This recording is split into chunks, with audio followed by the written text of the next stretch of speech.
我记得上次 SARS 的时候，台湾的房地产跌得蛮凶的，那很多人呢逢低就抢进了，这个所以你认为这一波的房地产会怎么样？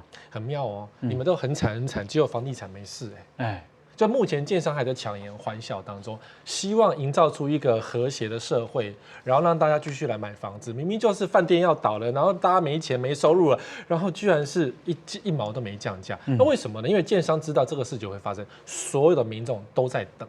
没钱的没钱，怎么会买房子？中产阶级也没有钱，因为怕未来发生什么事，所以也在等。所以所有的民众几乎都不敢上门去看房子，甚至会计算说，我们家有5个口罩，那我看一次房子就少1个口罩，只剩4个，我要不要看？就不要看。所以看房子真的变少，像假日我都去看工地嘛，没有车，然后销售人在门口，没有车的意思就没有人去，然后销售人在门口抽烟，因为不能在里面抽，然后没事做那边整天门口滑手机，因为不用戴口罩，里面可能进去就要戴口罩。所以现在对，你看啊，稍微咳一下，就变成说，我上礼拜鼻音浓浓的从土耳其回来，大家都怀疑我发生什么事情。所以就变成说，我插个话，今天的日本国会安倍晋三在接受质询的时候，你知道日本的国会接受质询的时候，他们在委员会其实是在很小的空间里面，然后安倍一直咳嗽，他没有戴口罩，他一直咳到最后他是这样，后来是这样。然后后面的女阁员也是部长，表情真的。好了，我继续讲。所以我们知道房地产有个大档期叫329档期，其实这个月要发生。可是呢，现在建商知道说没有了，所以也不做活动，不打广告，什么事也不干，那钱省一省，反正度小月度到明年520再说。好，再制造一个什么报复性涨价给大家看一下，看大家会不会抢购。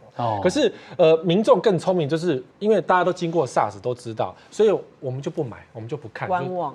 然后连房仲真的带看人数都变少，房东自己说带看变。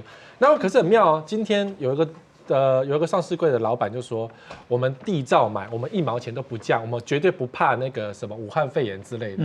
结果呢，对记者讲完之后呢，开始去找总统府。找行政员说你要纾困啊，我们建商被戏啊，然后赶快给我利息补贴之类的，或是什么建造延期啊。现在建商做的是两面人手法那民众要等什么？其实你要等3个阶段，目前到了第2个阶段。什么样？一开始现在店面很惨，我们都知道，因为没人买房，没有人上街买东西、吃饭都有问题，甚至连旅馆都关门，所以店面很惨所以店面价格已经直接腰斩了。像柯文哲、柯市府直接把自己的店面价直接打5折。好，这代表说台北市政府要打5折，代表是说我先留住我的客人，免得我跑光光嘛。然后顺便对你们这些有交代，说我市政府已经降价1半哦，这是一个宣示状。可是店面还是会很惨，我预估大概到1/3价格才有可能会停止跌多少？跌到1/3价格，跌到1/3价格才会截止，因为1000万要跌到剩300多万哦。是。因为倒了太多，像美华它也收了10几家店，美华太多是大店，地点都很好。Bassini 都在跟在Giordano Hanten 旁边 ，Bassini 也是全部都收了，因为 Bassini 是没有业绩而收的，没有什么，没有业绩，生意太烂，卖衣服的啦。我知道它是香港的品牌，倒光收光，好像有50几家分店在台湾。对，那是一种那个就是意义。然后你说其实还会收的更多，只是碍于合约不能够收，比如说像什么 H&M， 那是因为网络的关系吧？不，都有关系，都有。大家现在不逛街嘛。然后你既然不逛街，我顺手就把它收了嘛。因为反正这是个很好的借口，还可以跟政府要点钱，说因为我是武汉肺炎的关系关一些店面嘛，对不对？好，然后再来余屋，应该会有一些建商受不了就直接出一出了，要不然之前就要法拍掉。好，因为我们房市只有从总统大选选完之后，一直到过年前这个月是好的。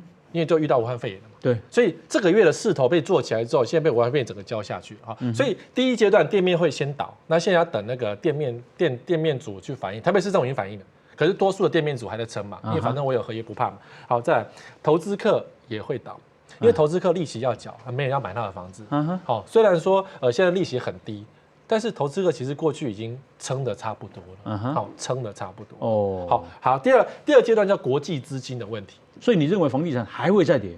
一定会跌。你有一个好朋友说，最坏的情况已经过去了，是因为他有他的业绩的要求。因为房地产还没开始跌啊，不是所以它有它的可能要等着业绩因为现在要求股市已经开始跌了嘛，所以可能上一次股市跌完，房地产可能会接着。对，因为国际资金现在是全球都抽走当中嘛，台湾是中国资金正在抽，慢慢的抽，因为习近平要求把资金全部回中国。好，然后就中国的房地产也在跌啊，跌得很惨嘛，所以他们要把台湾的资金抽回去救自己嘛，要不然自己崩溃了怎么办？台湾留一堆房子。好，那可是很妙。淡水那个小平顶3楼不是还有人创新高价吗？对，自己左口袋卖右口袋去撑那个价格，告诉大家说我们其实很好。所以我开始讲不是粉饰太平。你怎么知道他左口袋换右口袋？那查成本调一下就知道了。就是建商自己左口袋卖给右口袋，然后用个非常高的价格撑在那边。好，所以国际资金正在渐渐的抽走当中。你看各国都不太好，美国降息，什么股市崩盘，所以各国资金要抽回去。所以当国际资金抽回去的时候，其实旅馆先倒霉，大型资产股先倒霉。好，所以其实现在大家自己知道就好，就是有一些旅馆真的要被拍卖了。好像武汉肺炎才一开始就有旅馆就说我不做房间了，房间不做了。为什么？其实它本来就没有生意。好，之前没有陆客团的时候已经影响一波，然后现在又武汉肺炎又影响第二波，所以有些开始要卖旅馆会更多，只是大家现在不会大声嚷嚷，因为大声嚷嚷就是此地无银300两，就是要崩盘的时刻。好，可是现在目前已经到第2阶段是这个，那到了第3阶段的时候，你就开始建商真的才会降价。一般的投资客、一般的屋主才会真的体认到说啊，原来肺炎这么严重啊！好了，我们只好降一些，降走了。要等3个阶段，现在目前前2个阶段已经到了，只剩第3个阶段。不过我觉得聪明的人应该是说，看到武汉肺炎结束之后，会有什么商机啦？不用。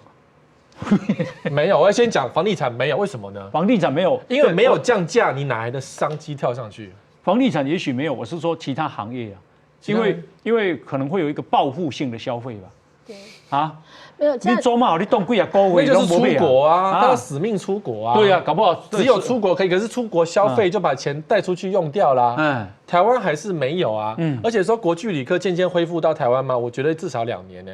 看到中国的脸孔，只要华人脸孔都散的那个心态，其实已经渐渐在世界各国升值在里面。对啊，所以我说对啊，我们当然靠。所以你是叫林龙赶快换行业哦，未来2年没有他专走日本、韩国就可以了，因为日本、韩国一样惨，所以我们会可以彼此互相取暖。可是其他欧美各国大概心里要有数，我觉得是这样，因为他们已经看到我们，就是叫 Corona， 我在土耳其被叫 Corona 叫一整排呢。我们去那个逛小店的时候 ，Corona， 然后我们就说 No， 台湾，他也不理，他也不想。Corona 是什么意思 ？Corona virus 就是武汉肺炎，武汉肺炎的病毒。